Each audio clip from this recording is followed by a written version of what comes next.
Here now is an exclusive CVBT audio interview on an issue that impacts business and the people who do business here in the Great Central Valley. You're talking about as we come out of this recession, and we hope that we're coming out of the recession, although every day it seems like there's a different economic report that either boosts our spirits or tosses us under the bus. But let's assume that we're coming out of the economic crisis of the last several years, but a lot of people still don't have jobs, or they have jobs that they are really overqualified for. What do you suggest they do to help themselves move into into the workforce or up in the workforce? Great. I think that's a great question, is that all of us have to take a step back to say, what am I passionate about? How do I connect that passion to solve a need in this economy, and then connect that to a brand? So many folks are disconnected from their passion, so even when they're working, they're not fully engaged, so you're not getting the best results from them. And companies, organizations, small businesses, no one can afford now to waste time or resources if they're not getting 110% out of each of us. So it's about connecting to your passion. What am I passionate about? How do I take that passion and market that, and stop manufacturing my passion and doing things that I have no interest in, because you're never going to be fully engaged. When you mentioned the word brand or branding. Do we have to look at ourselves as work in the workforce as essentially marketing a loaf of bread or something? You think about it. Starbucks and Apple, all of those are brands. When someone says, Michael, what do they think about? What problem am I known to solve? What is my track record? So we ourselves have to become a brand, because people are investing in a brand. You can be a generic, but you're going to have anemic success, because, again, coming out of this recession, as we hope we will, folks want proven solutions. So if they want someone to grow their business, they want to go out and bring in brands that have a track record of growing their business. And if you're in a generic space, there's the return on their investment is anemic or not defined. And a brand helps us to define what our return is going to be if you employ me, if you do business with me. And so this is, in a sense, you have to market yourself, is what you're saying. Absolutely, absolutely. We make all of our purchasing decisions, even from a bag of potato chips, based off of something we saw or the promises that were made that this potato chip will make us heavier or make us happier or make us something, and we decide to invest in it. Well, what are you known for? What are folks investing in, and what will they get in return for investing in you? As you have talked to people about this concept, what's been the reaction that you have gotten? What do they tell you? People are skeptical. It's like, well, I can't. I'm not a brand. I'm not something that you can buy. I don't know what my brand is. I'm just a hard worker. I'm loyal. I'm dedicated. And my response back is, very few people will say that I'm not loyal, I'm not dedicated, or I'm not a hard worker. Those are table stakes. It's expected that you're an adult, that you're going to be a hard worker. Beyond that, what is it that you're known for? What problem can you solve that no one else can? And when you begin to dig a little bit deeper and connect to your passion, the amazing happens when you say, there's this thing that I can do that no one else can do, and I can do it better than anyone else. And that elevates the brand to the next level, elevate it to what we call the employable category, where companies, organizations, or individuals are willing to invest because they know what you're about. So the answer to your question is, people are skeptical. They don't think they are a brand. They don't think they're worthy of an exponential salary, for example, because they begin to downplay really what they're about. So that means you need to go back to the drawing board to say, well, how do I enhance my brand to compete in this 21st century economy?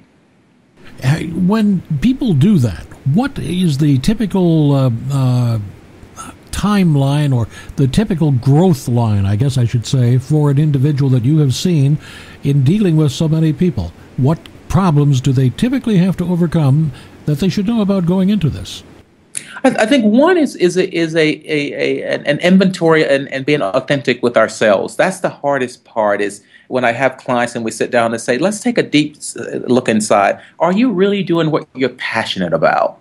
And when the further you get disconnected from your passion, the less impactful you're going to be. So that first step is really, what am I passionate about? And then to see, how do I connect that passion to my brand, that the passion is the foundation of my brand. And now it's time to package that in a way that the outside world can understand exactly what they're buying and what the return on investment is going to be. So the first step I've seen it happen overnight. I've seen it happen. It takes 3 to 4 months to happen, but there's a confidence piece of understanding I'm passionate about this. I know there's a skill gap, and I'm going to get the skills to close that gap, and now I'm ready to move forward. Just out of curiosity, how do you brand yourself? I start with a very simple process, and it's called my perfect day worksheet, where we look at, where is it that I'm trying to go? If I could wake up tomorrow, and if everything was in alignment, my personal, my professional, my economic life, what would that look like? And then we go to the second phase to say, here's your aspiration. This is what you call your perfect day.